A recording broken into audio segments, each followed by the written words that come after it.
Okay, everybody. So today we, let's see. It'll start in a second. Okay. So today we're going to finish talking about inventory.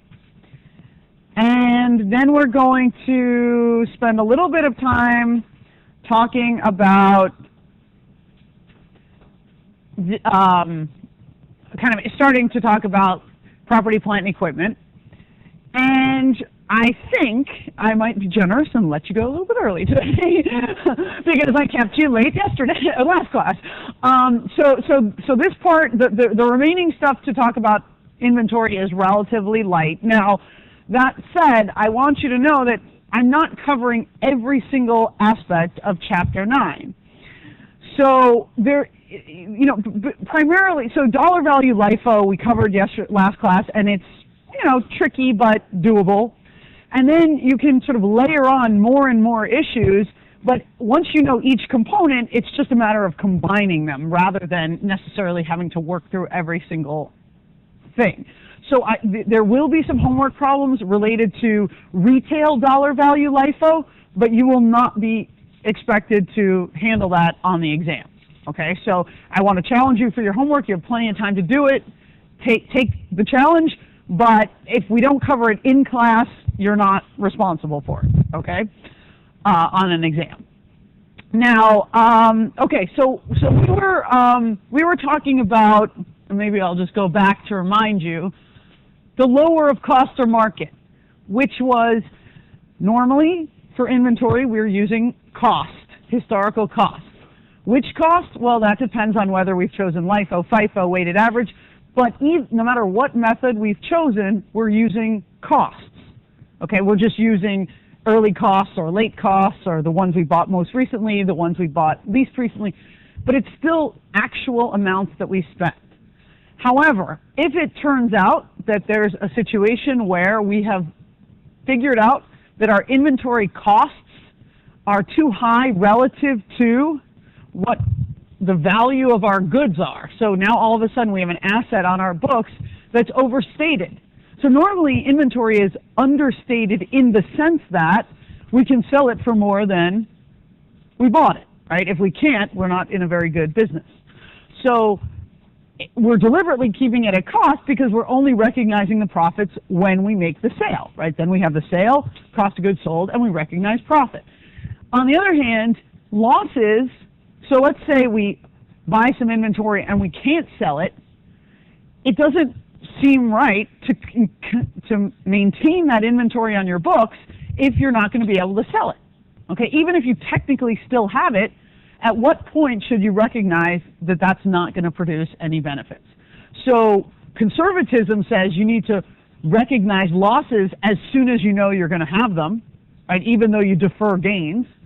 And an asset, in order to be an asset, has to provide probable future benefits, and inventory that's lost value would not qualify. So we need to think about revising downwards when our inventory has lost value. Okay, so there were a couple of ways to do this, or there's a couple of ways to think about it. Now, I just want to point out, this is one of those situations where international standards and U.S. standards differ a little bit. So in international standards, there's no ceiling, floor, replacement cost. Like their standard is actually a lot easier than ours. Their standard says the only thing you compare it to is net realizable value. So net realizable value, remember, is the selling price minus the selling costs. So disposal, the cost to get rid of the asset, not including, of course, the good itself. Okay? So under international standards, they just say, if the net realizable value is less than the historical cost, write it down. If it's above, leave it alone. We have a kind of more complicated standard. Ours says, okay, if you look at the replacement cost, which is how much it would cost the company to purchase this inventory from their supplier, or how much it would cost to construct this inventory or something like that, that's your first preference for market. And only if replacement cost isn't doing a good job will you do something else. So you create a ceiling, okay, which is the maximum, which is equal to net realizable value. So this is the most you can record it at. A minimum, which is net realizable value minus a normal profit. And as long as replacement cost falls in here, you can use it. However, if replacement cost is up here, then you use the ceiling, and if replacement cost is down here, you use the floor. Okay. You can easily see why people like IFRS better. It's just a lot simpler. You only have to make one designation. What's market? It's always this. Whereas for our standard, we say, well, market would be replacement cost as long as it behaves nicely. If it's kind of outside of what we think is a reasonable range, we would use the ceiling or the floor. Okay? So that's how you want to think about it. This is just telling you what we're going to use as market. It doesn't say whether or not you're going to write down the inventory, because then you compare that number that you've generated with original cost. If cost is still lower, you don't have to do anything. Okay? So let's go through it kind of carefully. I added another problem as well, since I felt like you might not totally get it after just doing a couple. So we had a couple of products in our inventory. Now, what you'll see is that different companies will take different approaches to lower of cost or market. So approach number one would be, we look at each inventory kind and we take each one item by item and determine its lower of cost or market.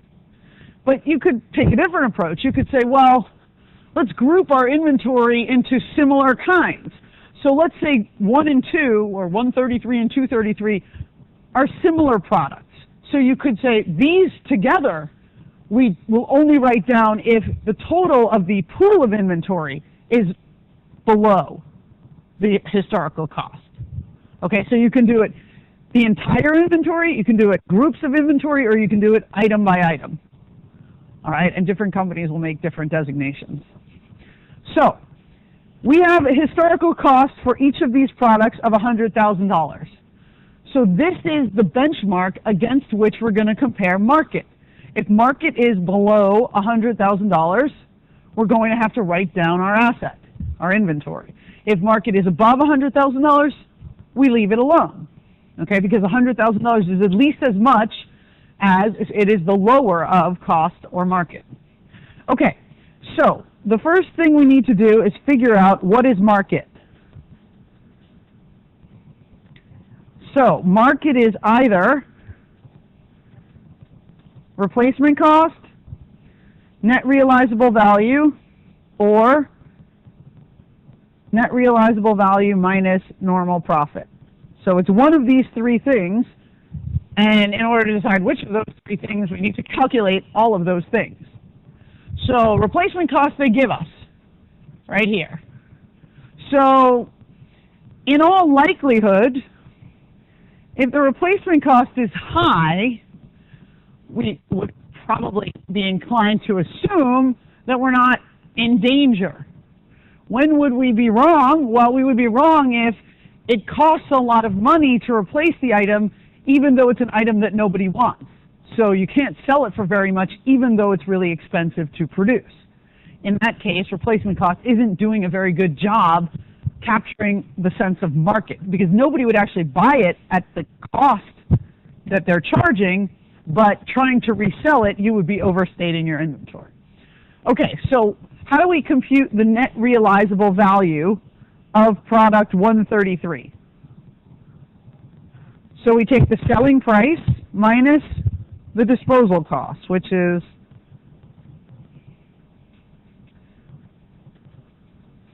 now, if we were to imagine this good was like a normal good in our inventory, normally we sell it at a particular amount, the cost of the unit is another amount, and we end up with a gross profit.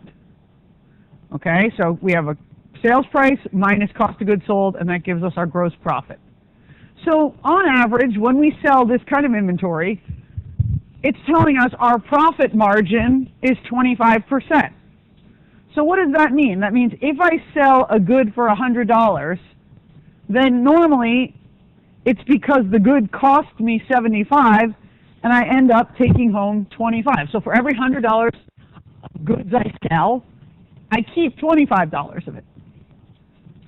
So I know that I tend to keep about 25% of sales. This is obviously before I take all of the the additional operating expenses. This is just gross profit. Okay? So if I sell something for $135, what is my normal profit, gross profit on that item?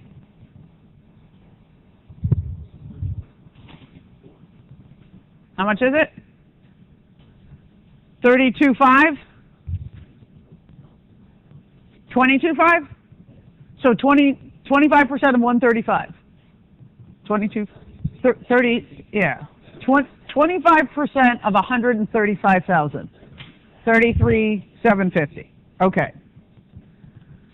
So when we look at our net realizable value minus our normal profit, okay, we have something like this.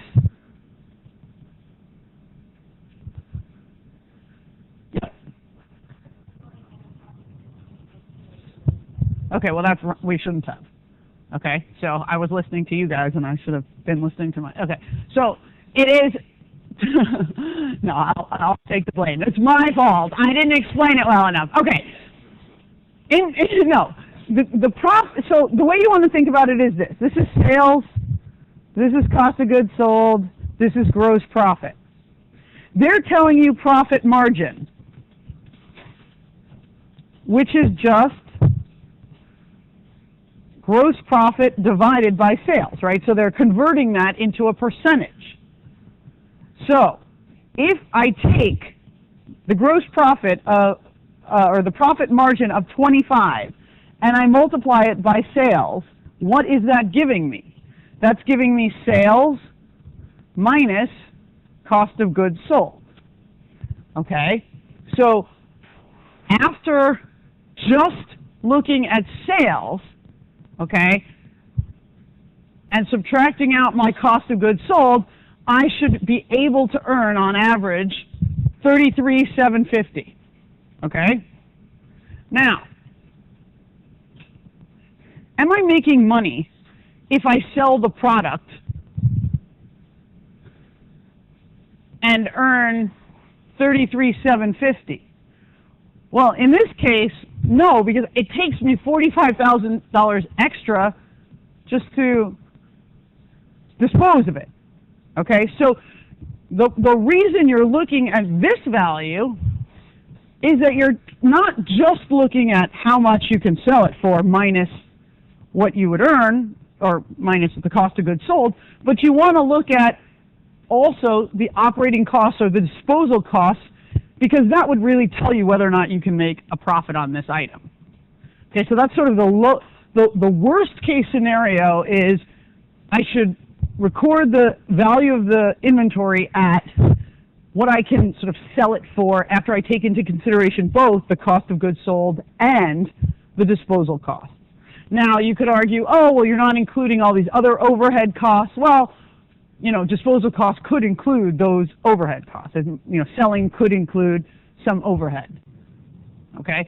So we now want to say, okay, well, which cost should we use to value the inventory? Should we use $100,000, which is historical cost? Should we use the replacement cost? So if we called up our supplier and we said, for the inventory we have right here, how much would you sell it to us for? And they say, well, you could buy it for $115. Okay?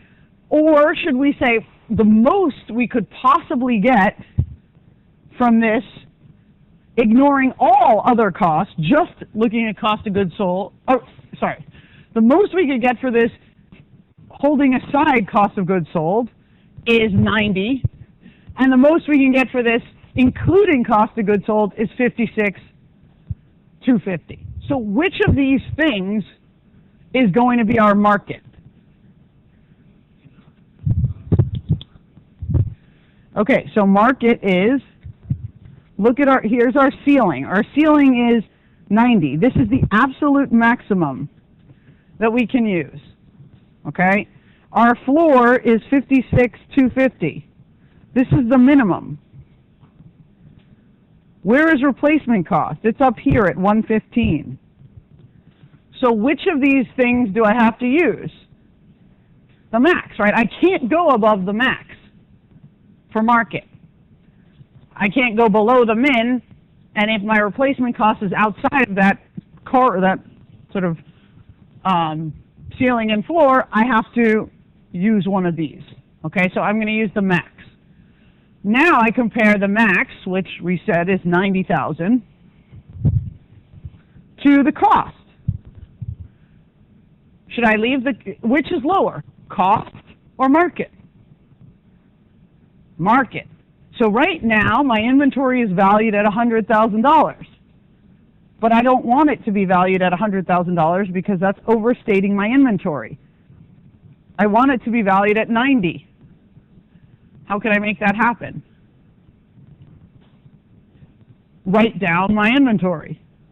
What does it mean to write down my inventory? Well, we have we have to credit inventory by 10,000. Okay, so credit inventory by 10,000 and debit cost of goods sold. And it's just saying basically an additional cost of my inventory is the fact that it's lost value. Now that's one approach, okay? The second approach is identical in spirit in that, in both cases my inventory is getting written down, and in both cases I have an additional expense. But the question is, should that expense be considered cost of goods sold? Now, technically, have you sold those goods? No, so it doesn't really seem like a cost of goods sold. On the other hand, the reason for doing it directly in cost of goods sold, you would argue, is, well, it's a regular cost of doing business that inventory becomes obsolete, and so we want to include or tax the inventory that we have sold by the reduction of the inventory that we haven't sold. Okay, so that's the logical explanation, but an alternative would be to write loss on inventory of 10,000 and inventory of 10,000. Okay, either one of those is fine. Now, there's also another thing you could do in terms of writing down the inventory. Instead of directly writing it down, so here we took the 10,000 directly out of our inventory, we could have an account called inventory and inventory write-down allowance. And this would be maintained at the original historical cost, but the net would be 90. Again, either of those is fine as well. Okay, if you take it directly out of inventory, that's called a direct write-down. If you take it out of, if you create an inventory allowance, that's an allowance method. The rationale for using the allowance method would be if it turns out that you actually end up selling the inventory after the fact for more than you expected, you have a better idea of how much you had originally paid for it. You don't distort the original cost. But, of course, it doesn't have any effect on income or your balance sheet, whether you choose to make an allowance or whether you write it off directly. Okay. Yeah.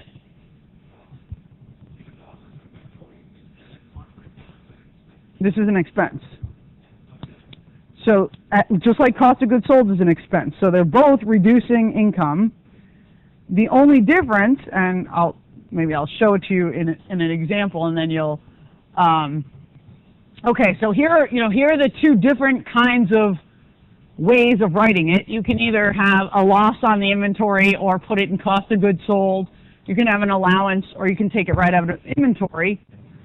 the difference between the loss and the cost of goods sold just shows up in where, here on the income statement, where it's located, right? It has the same effect.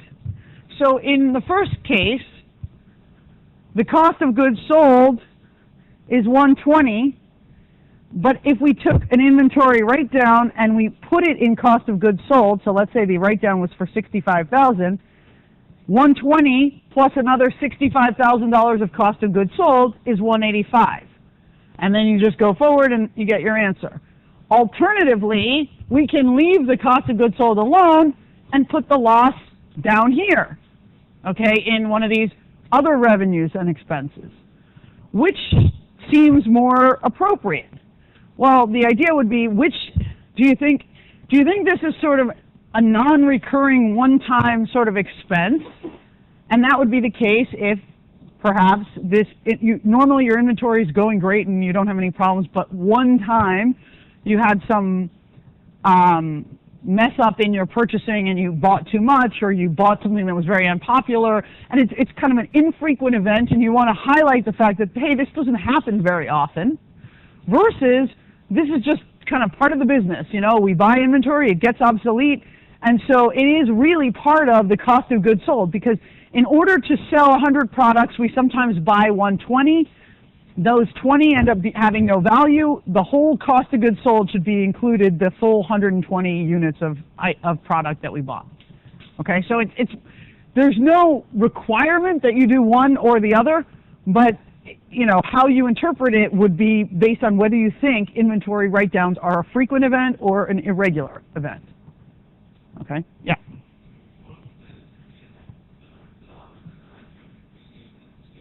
Yeah, okay, so now I'm going to go to this method, okay? So the allowance account is just like the allowance for doubtful accounts.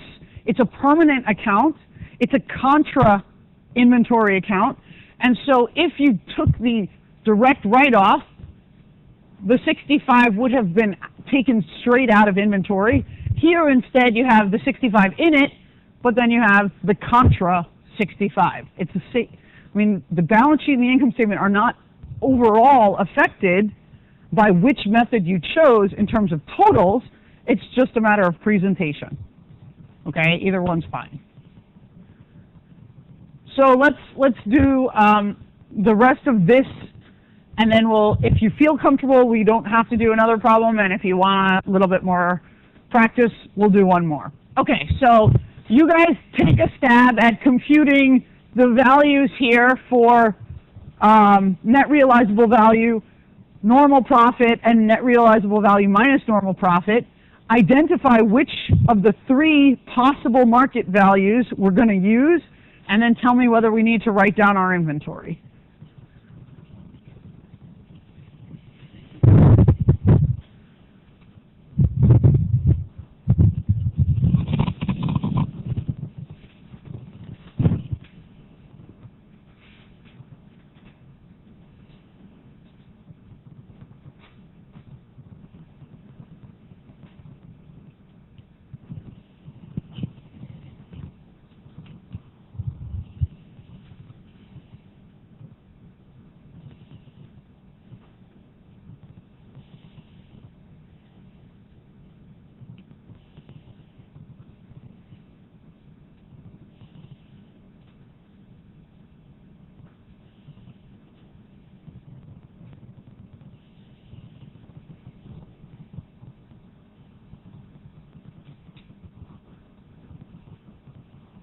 Yeah.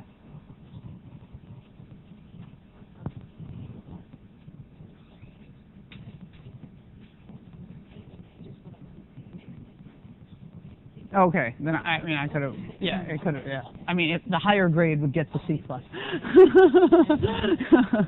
I'll fix that. Thanks for telling me. Somebody just alerted me to the fact that I called the C pluses the lower of the two and the C's the higher of the two, and obviously it doesn't work like that. The higher grades go for the higher scores are corresponding to the higher grades, so I'll just fix the plus versus the non-plus in case anyone looked up. Just whatever. I mean, because you know what happens with Excel is you put in like C plus, and then it copies it. Like even if you just put in a C, it automatically puts C plus there. So I must have just deleted the plus in the wrong cell. That's my excuse. I'm sticking to it. Okay, who wants to tell me what to do for product 233? Or do you want another minute? Another minute. Okay.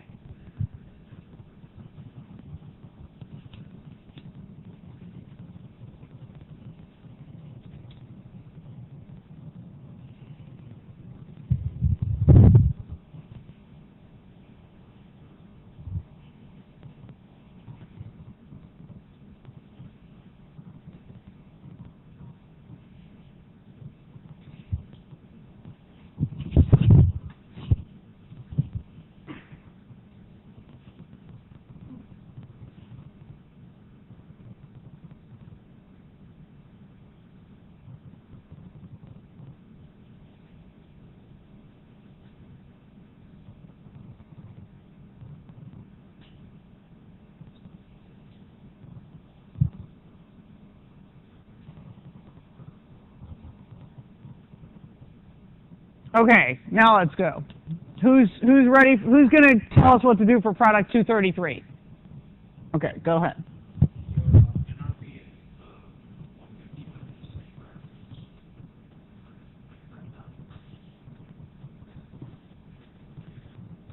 Okay, so right now, even before calculating this, that, and the other, max, replacement cost, am I going to ever use the max?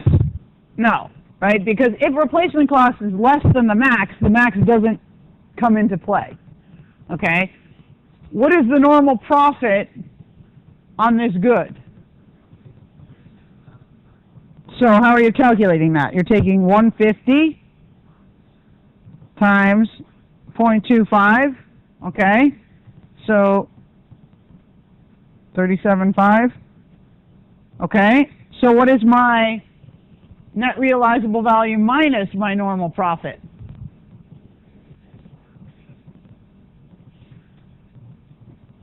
Look at my floor. This is the minimum. Is the replacement cost above the minimum? Yes. So which is going to be our market? Replacement cost. Okay, so this is sort of the way we typically think. I mean, you know, this numerical example is trying to show you all of the possibilities, but realistically, we assume most of the time that replacement cost is market value. That's sort of the way the standard was written. And then it was just to accommodate quirky cases where the replacement cost and the selling price didn't go hand in hand that we needed to make the ceiling and the floor. Okay? So 90,000 is our replacement cost. So we're going to also write down our inventory here to 90,000. Why? Well, it's currently at 100. 90 is the market. Which is the lower, cost or market? So what do we have to do? We have to write down from cost to market. What happens if the next year we decide that inventory actually has more value than we thought? So we had written it down to 90,000 at the end of the year, and then January 1st we say, we were wrong. It's worth 100 after all. Can we write it back up to the cost? What do you think? Yes, no, maybe. There are a couple no's, couple I don't think so's. Anyone else want to share their opinion? The answer is no. You can never write it up, okay? So if you have written it down once, you can't go back. Under international standards, that's actually not the case. You can then go back and sort of write it up to at least the level that it was. You can't write it above that, but you can write it back up. Okay, so there's another deviation. Yeah.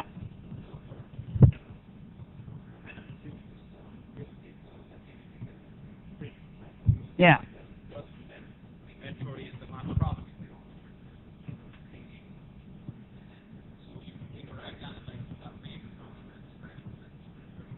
Yeah. You never put it back up, and then when you finally sell it, you get a huge profit margin, okay? What happens typically, though, in cases where you're contemplating a write-down, it has to be assumed to be a permanent loss. So if it's considered, if you say, look, the housing crisis in 2008 is clearly temporary, that would not qualify as prompting a need for a write-down, okay? Especially if you're going to sell the stuff. Like, the whole idea is, if it's not inventory, then you may not be selling it within a year. But if it's technically inventory, you're going to sell it within a year. So then a current period write-down is more likely to be permanent because you don't have a lot of time to recover, okay? Like, so in the case of real estate, like, yeah, okay, your house might have gone down by 50% in 2008. Now, if you could hang on to that until 2015, then you might get your money back. But if it's inventory, you would be selling it in 2009 because it's a current asset. So you don't have that recovery period, okay?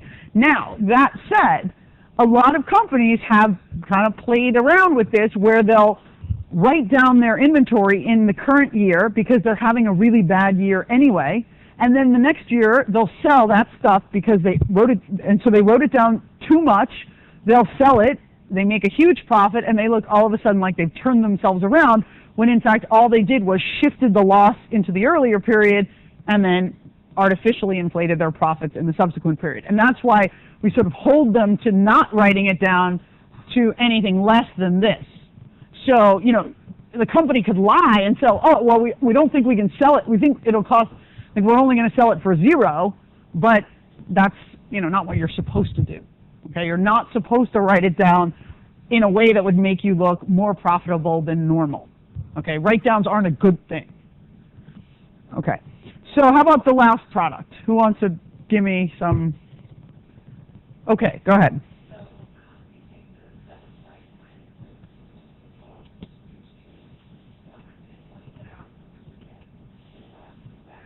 Okay. Sorry, thank you. 31,250, okay.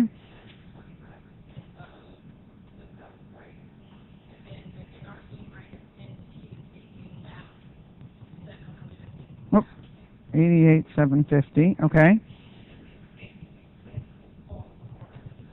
Okay, so here we have ceiling is 120, floor is 88,750, and then replacement cost is all the way down here. So what do we use? We use the minimum, right? We use the floor. Now, I did this very deliberately. I made an example where all of these things were possible. Okay, generally, this is the most common case where you just use replacement cost. Okay, so generally, the standard was written with the presumption that replacement cost is the best example of market value. It's just when it falls outside of those reasonable bounds that you do, but you would guess that more often than not, this is the thing that's going to happen. So you have to write it down here to 88,750, right? We write down our inventory by 11,250, not by 15,000, and not leave it alone. Okay? How do you think you're good on lower of cost or market, or do you want to do another problem? This is that's as good as it gets. It doesn't get any harder than this. Okay, we're good? All right. So then I won't plague you with another one. But yeah, I'll post, if you want, I'll post this question on Blackboard, and then you can, if you want to do it yourself. Okay. So why might you, if you were going to criticize the FASB for creating this lower of cost or market rule, some of the critique might say, well, you have this inconsistency between accelerating losses and postponing revenues. Okay, so basically you're recognizing costs in the year in which the inventory loses value, but that's not the same year in which you sell the product. Why wouldn't you recognize the loss? Why wouldn't you do a better job matching? Okay, but the argument is, well, conservatism has to outweigh, and the definition of an asset have to outweigh the matching. Okay, there is some just inconsistency. If you want to look at, and say, can you compare things over time? In one year you're using cost, in another year you're using market. People may argue that's not, those things aren't, you're not allowing people to compare well. Other problems are the one that I mentioned, which is if you overstate your losses in one year, you can then end up looking more profitable in the second year if you don't actually have to reduce the sales price as much as you thought you would. And the last thing is, we use this normal profit, and I just gave you, I said, here, it's 25%. Well, that's an estimate, right? And every year your normal profit may be slightly different, and so you're kind of throwing a bunch more subjectivity into your computation. So the lower of cost, when we calculate market, there is some potential for manipulation there. Okay, so those are some, if you wanted to, so if I wrote one of my a short answer question could be, present a case to the FASB as to why they should rescind the lower of cost or market rule, this is the kind of thing you'd want to pull out, okay, in your argument, any of these. Okay, another thing that comes up in Chapter 9 is what happens if you make a mistake. So remember, we talked about the fact that you have to count your inventory, but let's suppose the company counts its inventory and just overlooks. They forget to check one of their warehouses, or they have some stuff on a truck that's FOB shipping point and they forget to include it, or they make some mistake. Okay. Well, what's going to happen is it's not like the worst thing in the world, because inventory errors correct themselves pretty quickly. Okay, because you count every year. So assuming you only screw up counting once, you're going to fix it. So your income will be wrong in the first year, your income will be wrong in the second year, but then thereafter everything will work out perfectly fine. That said, it's still a mistake. And if you have a mistake, what do you have to do? Correct it. How do you, when you say correct it, what does that mean? You have to go back and fix your old income statement and balance sheet. So you have to go and restate your financials. So making a mistake is very costly in the sense that, as soon as you figure out you've made a mistake, you have to go back and correct it. The only thing is, you might not realize that you made a mistake, because all you're doing is you're counting up what you had, you're counting up what you had last year, or counting up what you had this year, and you may not know that it was because of an inventory error. So you may end up not restating just because you have no way of knowing that, oh, I forgot this. I forgot to count that inventory last year. Okay, two last little issues about inventory. So let's suppose, and these are primarily for LIFO companies. Let's suppose we're talking about a company that uses LIFO, and they have to provide financial information every quarter.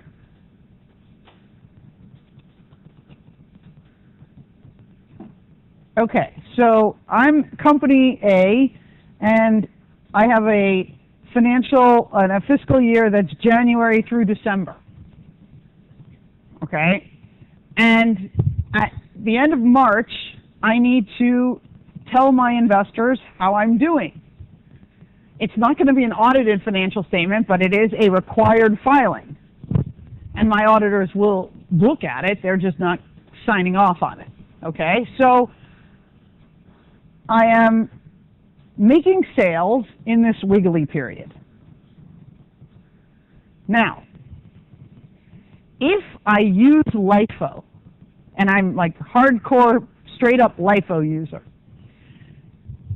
and I'm trying to evaluate over the entire year what my cost of goods sold is, okay, the stuff that I'm selling here, which products are they? When did I buy the stuff that I'm selling in January? Technically, I must have bought it before I sold it, but from an accounting perspective, it's got to be the stuff I bought last. It's the stuff I bought in December. Okay, so this is clearly a case where logically it doesn't sort of make a whole lot of sense, but from an accounting perspective, we just have to follow a convention. So the convention is the stuff I sell first, that's coming from the stuff I bought last. Okay, so here's the problem. I'm in March, and I have to tell you what my current quarter performance is based on a cost of goods sold. I have to use December costs. How am I going to do that? I can't. I don't know what my goods are going to cost me in December. I don't know what goods I'm going to buy between March and December that might apply to LIFO. Okay? So, I just give up on LIFO in the quarterly interim periods. I don't really use LIFO except once a year. Because any of these methods, these periodic methods, require you to count up, figure out what your ending inventory is, and then back out cost of goods sold. Counting is expensive. I don't count every quarter, and especially if I'm using LIFO, I don't even know what the costs are. So what do we do instead? Well, there are a couple of alternatives, which are the ones that we use for the interim reports. They are not allowed for the annual reports, but they are important and used by companies in their quarterly reports. So the interim reports say, instead of counting and saying, this is what we have left, and therefore if it's not there, it must have been sold, we're going to have to kind of say, well, we started the period with this much, and we bought some more. That's what was available for sale, okay? We know how much we sold, so we're going to infer what the cost of goods sold is from how much we sold and how much we thought we had on hand. Okay, so think about it this way. You start the period with some inventory, okay? During January to March, you made the following purchases. So the most you could have sold was the stuff here. Now, this is assuming, this could include anything that's in transit. You're doing this correctly, okay? But so here's what we could have sold. Now, this is what we could have sold, but that's at cost, okay? If we sold absolutely everything, should we be selling it for more or less than $260,000? I would hope so, right? You're not going to make very much money as a company if you don't sell stuff for more than you pay for it. Okay, so that's kind of right off the bat. So then we find out, okay, we look at our cash register receipts and we say, we made sales of $280. That we just know from how much money we have in the bank and how much we've rung up. So that doesn't really tell me though anything about how much of this stuff I've sold, right? Because obviously I had to sell the stuff for more than I paid for it, but how much more? So what you do is you say, okay, well normally we make a profit of 30%. So if we make a profit of 30%, then how much is my cost of goods sold relative to sales? 70%. So if I take 70% of my sales, that's going to tell me what my cost of goods sold is. Okay, but mind you, this is an approximation of cost of goods sold. And my inventory at the quarter end is going to be the difference between what I think I had available and what I think is gone, thanks to the sales. So this is a very forward kind of approach, right? Sales drive cost of goods sold, and then so this is kind of almost like we're doing it perpetually. I mean, it's not perpetual because we're not making the record every time we make the sale, but it's forward in the sense that we first figure out cost of goods sold and then back out what's probably in our ending inventory. This number's wrong though, right? In the sense that it's not really using LIFO correctly. If we say we're a LIFO firm, that's not using LIFO, that's using gross profit. Yes, please. This, of course, in the sense that we know how much we mark stuff up, okay? But we're still working on this. So we might have marked stuff up 30% in the first quarter, but maybe relative to the costs at the end of the period, the markup would be different. So we're using the 30% to give us sort of this interim approximation, but that's not really exactly right. Okay, and to the extent that it's not exactly right, at the end of the year, we're going to end up with an ending inventory that might be very different from the one that we would have calculated using the gross profit method. Okay, so it's not that this is wrong, that we didn't have that markup, but it's because we don't know what the costs are going to be later, and we don't know what markup we'll have on the final products. So 30% is our best guess for right now. But let's say the costs go up by 10%. Are we going to be able to pass that 10% off to our customers or not? Maybe yes, maybe no, and that would affect our ultimate profit margin for the year. Okay, what's the problem with using that method and why it's not acceptable sort of as a general method is, number one, we're using ending inventory as an estimate. Okay, we don't actually know what we have in ending inventory. We're assuming if we sold it, it's not there, but what about if we, somebody stole it? It wouldn't be in our register receipt, but it would be gone. Similarly, we're using that 30% based on what we think we did in the past, but as I said, we don't know what's going to happen in the future, and so it could be the case that 30% is the wrong profit margin. Also, maybe you can't really say it's very hard to estimate one single gross profit rate, but you could sort of apply different profit rates to different inventories. That doesn't seem like such a big critique. But it's sufficiently inaccurate in that we need to have some validation that what we say we have is actually there, and since that doesn't provide us with this, it's only acceptable for quarterly reporting. Okay? Now, the retail inventory method is exactly the same. Okay, people get get stressed out because they feel like, there are so many methods to learn. Gross profit and retail, they're the flip side of the same coin. Okay, what we just did was we said, okay, here's the inventory in cost. Here's our sales in retail dollars. Convert that into what the cost would be, and we get an ending inventory.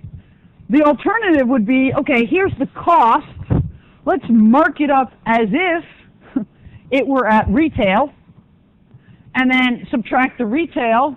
That will give us how much our inventory is at retail, and then just go the other way and put it at cost. And that's the other method. So gross profit does it from cost to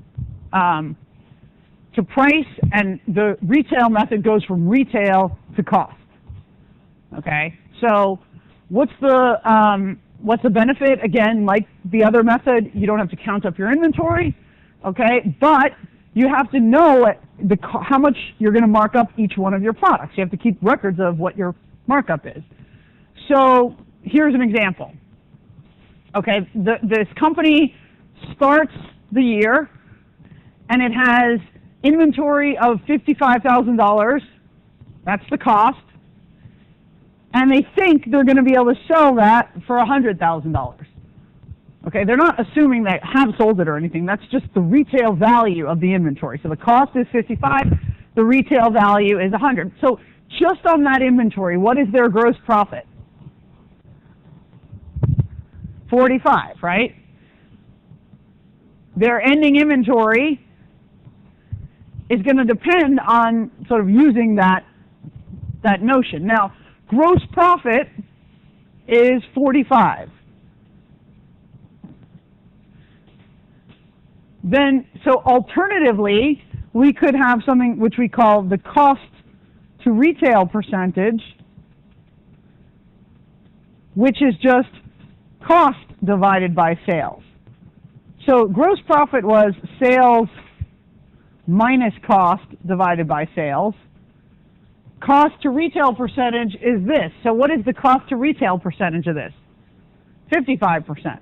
So this is 1 minus the gross profit. So if you understand how to do gross profit, you understand how to do cost to retail. Okay?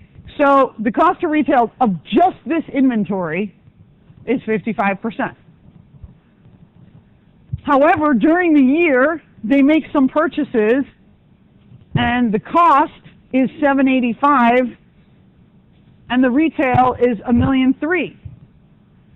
Now, maybe they bought slightly different products, or maybe the cost went up, but the sales price didn't. But the cost to retail percentage changes over the period. Okay, so what is 785 divided by 1,003,000?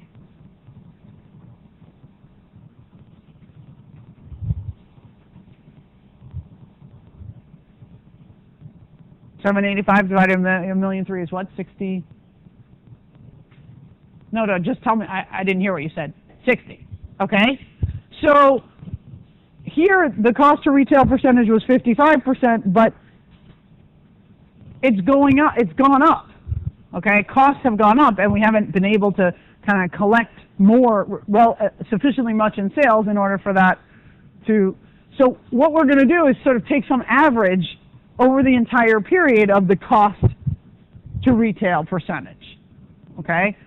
Now we know that sales were 800,000. So now we have to figure out what is inventory at the end of the period.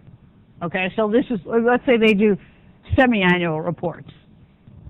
Okay, so here's how they do it. Okay? They basically say, here's our cost, here's how much it retails for. I think 785 divided by 1.3 is really 60%? Oh, I have a hard time believing. All right, what?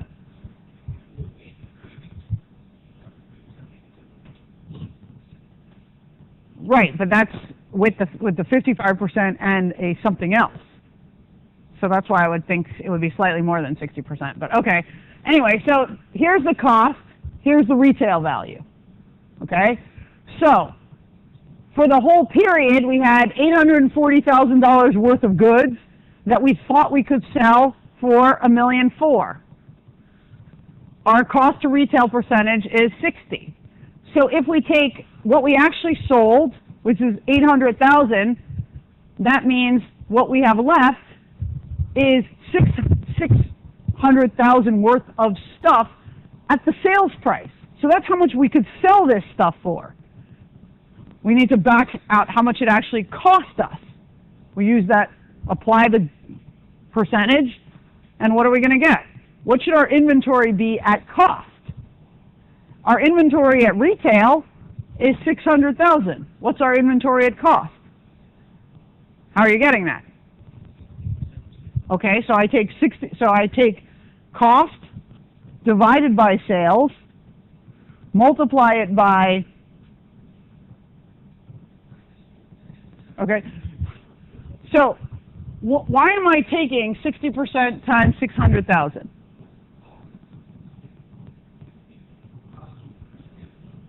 Okay, so what is this number? This number is ending inventory in retail. Okay, I want ending inventory in cost. So this is sort of ending inventory in sales price.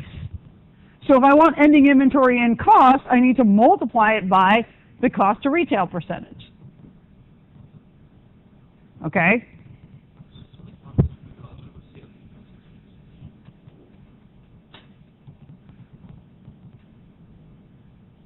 Cost over times sales price times so this is the sales price to get me the cost.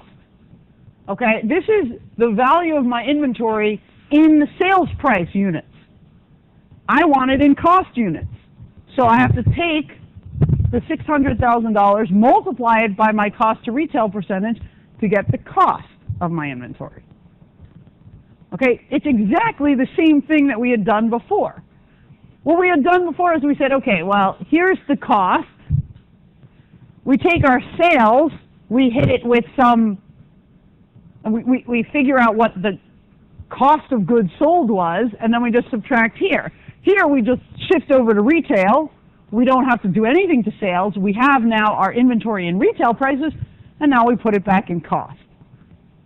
These two methods are kind of very, very similar. The only difference is whether you use a gross profit or whether you use a cost to retail percentage. Okay, the cost to retail percentage is changing over time, so it's possible that if you did something like retail LIFO dollar value, you would end up with each layer would have a different cost to retail percentage as well as a price, an overall price change.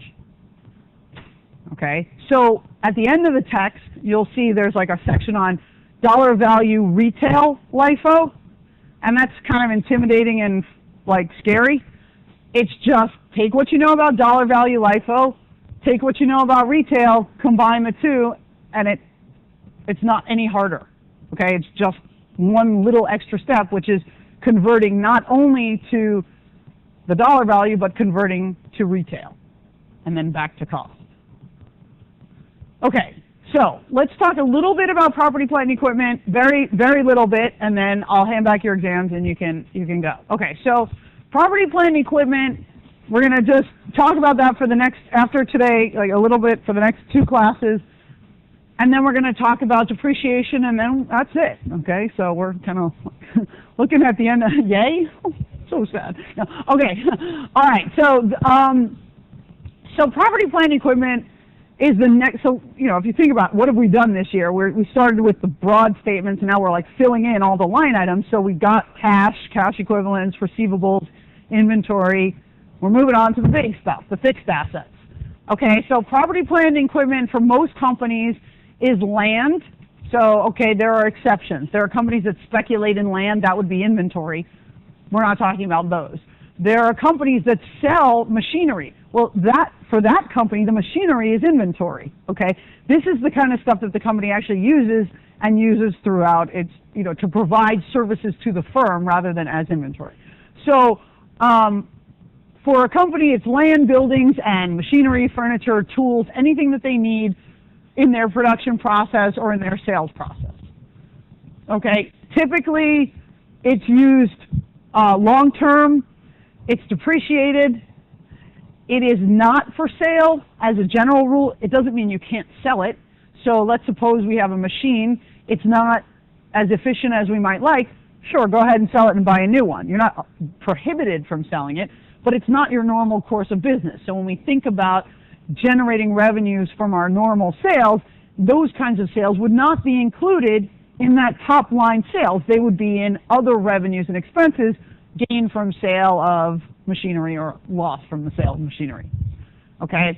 The difference between property, plant, and equipment and, say, intangible assets is that there's a physical thing that you can look at. But just because it's physical doesn't mean that when it's gone, it's disappeared, right? So when you depreciate the asset, it's still maybe physically in your space. And if it actually costs you something to get rid of it, that should also be added to the cost of the asset, right? So if, let's say you have some large machine and at the end of its life, you actually have to dismantle it and pay somebody to take the scrap to, the dump. That actually adds on to the cost of owning that machine, okay? We value it at historical cost. Why do we value it at historical cost? Precisely because when we first buy it, historical cost is the same as market. And because we're not selling it, that information is not relevant. It doesn't matter how much we could hypothetically sell it for if we're not selling it, right? So it doesn't sort of add any value. And we only want to recognize gains when it's sold. So we don't want to mark it up just because maybe the price has gone up somewhere in the market, because we haven't received that and we never will. We don't want to write it down unless there's been some sort of impairment or problem with the asset which will not allow us to use it in the way we expected. Okay, as long as from our perspective it's still going to last and perform the functions we were hoping, then we can leave it where it is. Okay, so here's just an example of Apple's PP&E note. What kind of stuff do you think they would have? Well, of course, they've got their office complex. They have lots of machinery. They have software, which, you sort of might argue that doesn't seem really physical. Okay, but it's sort of more physical in the sense that there is some code associated with it versus like completely air. Okay, office furniture. Leasehold improvements are just if a company rents a building as opposed to owns it, but they make changes to that building, those improvements belong to them. Now, when they lose the lease, they will revert to the original owner. So when Apple owns it, like they have a Mac store somewhere, they don't actually own that store, they're renting that store. But of course, they have paid a lot of money to make it look like a fancy Mac store. So all of those improvements are going to be depreciated over the life of the lease, not over the life of the building, because they won't have the building the whole life. Now, of course, they have negotiated long-term leases, and they're not going to, they wouldn't invest a lot of money in a place where they were expecting not to stay. Okay, and then less their depreciation. Okay, and then they tell you some more stuff. Here are the kind of lives we use. We say buildings are 30 years or the remaining life, 5 years for equipment, lease term, or 10 years for leasehold improvements. And they just kind of give you a little bit of information on how they compute their depreciation. Next class we'll talk about how you capitalize costs when you do construction, but similarly, they have developed software for internal use, and that sort of seems like research and development. And what did we say about research and development early in the course? What do you do with those costs? Expense them immediately, right? Here's an exception. The software companies argued sufficiently well that they don't have anything else but software, so you kind of need to let them record that as one of their assets. So as long as the software has reached the point of being technologically feasible, costs of development of the software are included. Okay, so land, like inventory. So remember when we had inventory and we said it's the purchase price, but it's also the cost of like any taxes, any insurance, and any freight costs and that. Well, the same goes for land. You have the purchase price, you have closing costs, you have costs of grading, filling, draining, clearing, any mortgages, and any land improvements. Okay, so those would be included in your land price. So let me give you, let's talk about land. So suppose this company buys land and a warehouse for $600,000. So let's just give you a sense of, here's this like plot of land, and there's like a little warehouse on it. Okay, that whole thing, you're impressed by my, you thought there was going to be something better than this coming. No. Okay, what? Yeah, oh, okay, well maybe they'll put one in. Let's find out. Okay, so they buy land and a warehouse for $600,000. In addition to the purchase price, they have to spend $30,000 on brokerage fees, okay, plus they have to spend $3,000 on title insurance and $6,000 on closing costs. Then they immediately take a bulldozer and raise this warehouse, so now it's just like a pile of sticks, okay, and it's demolished. But not only does the pile of sticks have to get removed and all that, that total cost of getting rid of that thing costs $18,000. So for another $18,000, they got rid of the warehouse. Okay, no more warehouse, no more sticks. Now, the question is, how much should you record when they first bought it? Should they record land and warehouse? Should they just record land? If they record land and warehouse, how much should each cost? And so on. So what should they do here? Yeah. But they don't. So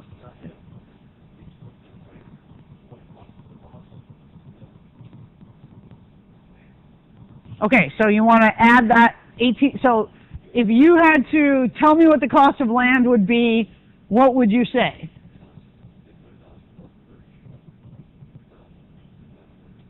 Okay, so you want to add all of these costs. Okay, so what is that? 657? Okay. All right, so anyone have any different answer? Like, should I just record a demolishing expense? Why not?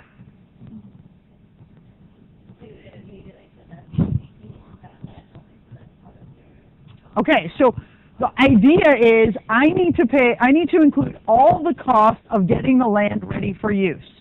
What is the use that I'm going to do? What is the use of this land? I want to build a new warehouse on it, a fancy one that's like 2 stories and big. Okay, so how can I get the land that I want? Well, the only way I can get it is if it has some old dumpy warehouse on it. So a genuine cost to me of getting that land is buying the whole thing, which is the $600,000. So that warehouse had 0 value to me from the minute I got it. I never wanted it. In fact, not only did it have 0 value, it had a negative $18,000 value because I had to get rid of it. Plus, so the land is all of those costs. Okay? Now, if you left the warehouse there, you would have to decide how much of the $600,000 gets allocated to land and how much to building. Why does that matter? Okay, because land doesn't depreciate, so we don't have to take any depreciation expense. However, the building would, and that would reduce our income over time. Yeah.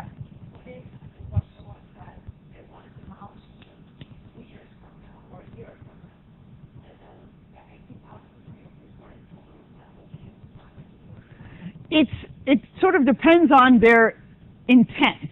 Okay, so if they use the warehouse for 2 years, then it would go to warehouse, but you'd have to depreciate that warehouse very quickly.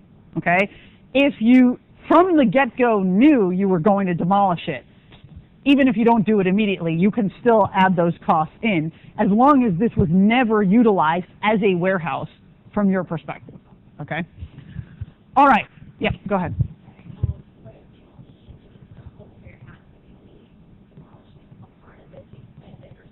Okay, so if you're, like, I mean, you know, there's sort of like little nuances that we probably can't handle, but the idea would be if you're using the building, even if you do a huge overhaul and renovation, that would then get added to the cost of the building, but you would have a building. You wouldn't sort of add that original cost to land.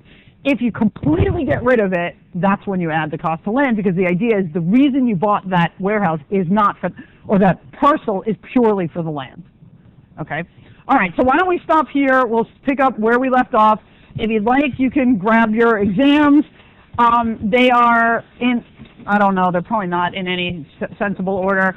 There is a solution set online as well as a grade distribution, which apparently needs to get fixed.